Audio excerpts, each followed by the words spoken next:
A vida no Sudão do Sul é uma das realidades mais brutais e complexas do mundo contemporâneo. É a nação mais jovem do planeta, tendo alcançado sua independência do Sudão no ano de 2011, após décadas de guerra civil. No entanto, em vez de paz, a nação afundou em um conflito interno que devastou a infraestrutura, deslocou milhões e criou uma crise humanitária crônica. A existência diária de seus cerca de 13 milhões de habitantes é uma luta pela sobrevivência, marcada pela violência política interétnica, a dependência da ajuda humanitária e uma cultura pastoralista onde o gado não é apenas riqueza, mas o eixo central da vida social, o status e, crucialmente, as relações matrimoniais. O estereótipo das mulheres mais altas do mundo e a troca de amantes por vacas se refere às práticas culturais do dote entre grupos nilóticos como os Dinka e os Nuer, onde o gado é o meio de troca para formalizar um casamento. Dê like, inscreva-se e compartilhe. Vamos começar! O Sudão do Sul é um país de vastas planícies de savana, o lar de grandes manadas de gado e uma rica vida selvagem, mas sua geografia também é dominada pelo Sud, um dos pântanos mais extensos do mundo que desempenha um papel vital no sustento de milhões de pessoas.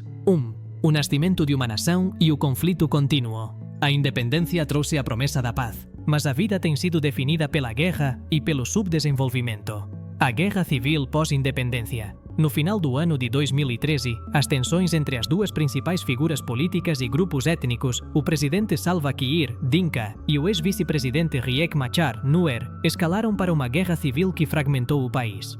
A vida se converteu em uma fuga constante, com aldeias inteiras incendiadas e a economia paralisada. O êxodo de refugiados. Milhões de pessoas foram forçadas a fugir, criando uma das maiores crises de refugiados do mundo. A vida desses deslocados internos e refugiados em países vizinhos, Uganda, Sudão, Etiópia, é uma existência precária, dependente da ajuda externa e com uma incerteza constante sobre seu retorno. Infraestrutura inexistente. A guerra garantiu que o Sudão do Sul tenha uma das infraestruturas mais pobres do mundo. As estradas não são pavimentadas e são intransitáveis durante a estação das chuvas, o acesso à eletricidade é quase nulo fora das capitais e o acesso às comunicações é limitado. A vida diária é uma luta logística contra a geografia e a falta de serviços. 2. O petróleo e a pobreza extrema. O Sudão do Sul é um país rico em petróleo, mas essa riqueza não se traduziu em uma vida melhor para seus cidadãos. A dependência do petróleo cru. A economia é quase totalmente dependente da receita do petróleo, que é extraído no norte e exportado através do Sudão. Essa dependência do petróleo criou uma classe política rica e corrupta, enquanto a maioria da população vive na pobreza extrema. Corrupção sistêmica. A vida econômica do país é marcada pela corrupção endêmica, onde as receitas do petróleo são desviadas dos cofres públicos em vez de serem investidas em hospitais, escolas ou infraestrutura. Essa falta de transparência e a cleptocracia são as razões fundamentais pelas quais a vida do cidadão médio não melhorou desde a independência. Hiperinflação e escassez. A guerra e a má gestão provocaram uma hiperinflação galopante, tornando o custo dos bens básicos inacessível para a maioria. A escassez de alimentos, combustível e medicamentos é uma característica constante da vida, especialmente nas zonas de conflito. A vida social e econômica de muitos sul-sudaneses, especialmente entre as etnias Dinka e Nuer, as maiores e politicamente dominantes, gira inteiramente em torno do gado bovino. A vaca não é apenas um animal, é uma moeda, um símbolo de status, uma fonte de alimento e o eixo da estrutura social e matrimonial. 3. O Dinka e o estereótipo da estatura. Os Dinka e outros povos nilóticos são conhecidos mundialmente por sua notável altura média, o que gerou o estereótipo das mulheres mais altas do mundo, e homens. Um traço físico atribuído à genética e a uma dieta tradicional rica em leite e proteínas em sua juventude. A estatura como símbolo. Para esses povos, a altura não é apenas um traço físico, é um símbolo de dignidade e beleza. Os homens Dinka tradicionalmente passam grande parte de sua vida adulta cuidando do gado nos kraals, currais, adotando poses atléticas e vestimentas que acentuam sua estatura. O culto ao gado. A vida de um jovem Dinka ou Nuer está profundamente ligada ao seu gado. Eles frequentemente recebem um boi de uma cor específica na adolescência e compõem canções e poemas em sua homenagem. As vacas têm nomes, e o conhecimento das linhagens do gado é tão importante quanto o conhecimento das linhagens familiares. 4. O dote da vaca e a estabilidade matrimonial. O elemento mais fascinante e frequentemente mal interpretado da vida sul-sudanesa é o papel da vaca no casamento. O conceito de trocar amantes por vacas se refere ao dot, bride wealth, onde o gado é transferido da família do noivo para a família da noiva. O casamento pelo gado. Para um homem, o casamento é impossível sem gado. O número de vacas pagas, que pode oscilar entre 10 e várias centenas. Dependendo da riqueza e do status da família, não é uma compra da mulher, mas um contrato social que legitima a descendência, estabelece uma aliança entre as duas famílias e concede ao homem direitos sobre os filhos nascidos. Uma união sem o dote é uma relação sem status, frequentemente condenada à instabilidade. As vacas como segurança feminina.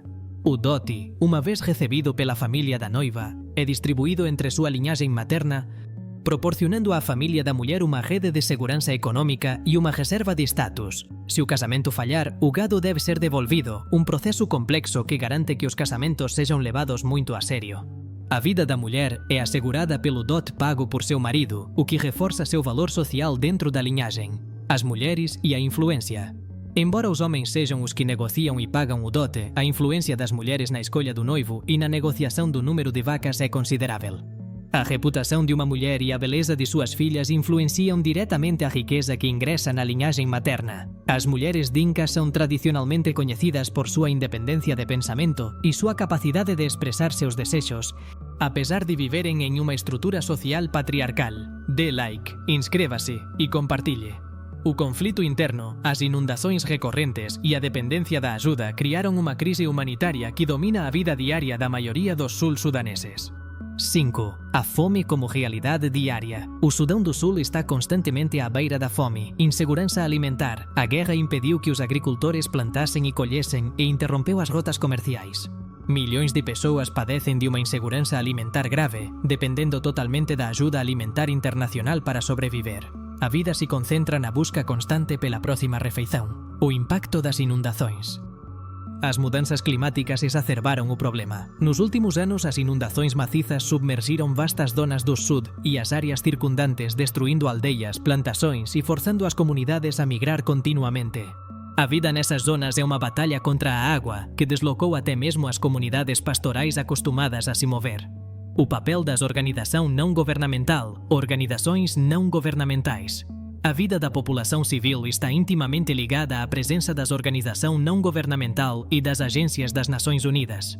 Essas organizações fornecem alimentos, medicamentos, água potável e abrigo. As cidades e os acampamentos que rodeiam suas bases são os únicos focos de relativa estabilidade. 6. Saúde e educação. O desmantelamento social. Os serviços sociais são praticamente inexistentes ou foram destruídos pela guerra. A crise sanitária. O país tem uma das piores taxas de mortalidade materna e infantil do mundo. O acesso a hospitais e clínicas é extremamente limitado e as doenças preveníveis, malária, cólera, são desenfreadas. A vida se caracteriza por uma esperança de vida baixa e a falta de atenção médica básica. Escolas sob assalto. O sistema educativo foi devastado. Muitas escolas foram destruídas ou convertidas em bases militares. A vida das crianças, especialmente nas zonas de conflito, é interrompida pela falta de escolarização e pela ameaça constante do recrutamento por parte dos grupos armados, incluindo o recrutamento de crianças soldado. A educação se converte em um privilégio, não em um direito. Enquanto a maior parte da vida se desenvolve no campo e nos acampamentos, a capital, Juba, oferece um vislumbre da vida urbana e suas próprias contradições. 7. Juba, o centro do conflito e o caos. Juba é uma cidade caótica e de rápido crescimento, alimentada pelo boom do petróleo, pela ajuda internacional e pelos deslocados internos. A busca de oportunidades. Milhares de jovens rurais migraram para Juba em busca de emprego ou segurança. A vida aqui é uma mistura de negócios informais, trabalho para a organização não governamental e a economia do business rápido. A presença de veículos blindados e segurança privada é uma característica constante da paisagem urbana. A vida noturna e o choque cultural. Apesar da instabilidade, Juba tem uma vida noturna vibrante em algumas áreas. Impulsionada pela presença de expatriados e uma elite local, o consumo de álcool proibido no Sudão é permitido aqui, criando um choque entre os costumes locais e a influência global, o inglês e a linguagem da ajuda. O idioma oficial é o inglês, mas o árabe de Juba, Juba Arabic, um pidgin baseado no árabe, é a língua franca dos mercados e das ruas. A vida se desenvolve em um bilinguismo que reflete a história do país. 8. O papel da mulher na adaptação à crise. As mulheres, apesar de viverem em uma estrutura social patriarcal, emergiram como as principais forças de adaptação durante a crise. Chefes de família. A guerra e a imigração obrigaram milhões de mulheres a se converterem em chefes de família de facto, assumindo a responsabilidade total do sustento e do cuidado das crianças em condições extremamente perigosas. Sua vida é uma demonstração diária de resiliência e gestão de crises. A liderança das mulheres nos acampamentos. Nos acampamentos de deslocados e refugiados, as mulheres frequentemente se organizam para advogar pela segurança, pelos serviços e pela prevenção da violência de gênero, demonstrando uma liderança comunitária que é vital para a sobrevivência desses assentamentos. A vida no Sudão do Sul está intrinsecamente ligada ao frágil processo de paz e à possibilidade de que o país possa algum dia consolidar sua soberania. 9. A frágil coexistência e o discurso de ódio. O acordo de paz revivido levou a uma redução na violência em grande escala, mas as tensões étnicas continuam altas. A militarização da vida. A vida no campo está altamente militarizada, com a presença de milícias e forças governamentais. A proliferação de armas é um fator constante de risco e desconfiança. Meios de comunicação e desinformação. A vida cívica é afetada pelo controle estatal dos meios de comunicação e pela circulação de discursos de ódio e desinformação nas redes sociais e nas rádios locais, o que dificulta a reconciliação e a construção da confiança interétnica. 10. O futuro nas mãos da diáspora e da ajuda. O futuro do país depende em grande parte de dois fatores externos: o apoio contínuo da comunidade internacional e o eventual retorno da diáspora educada.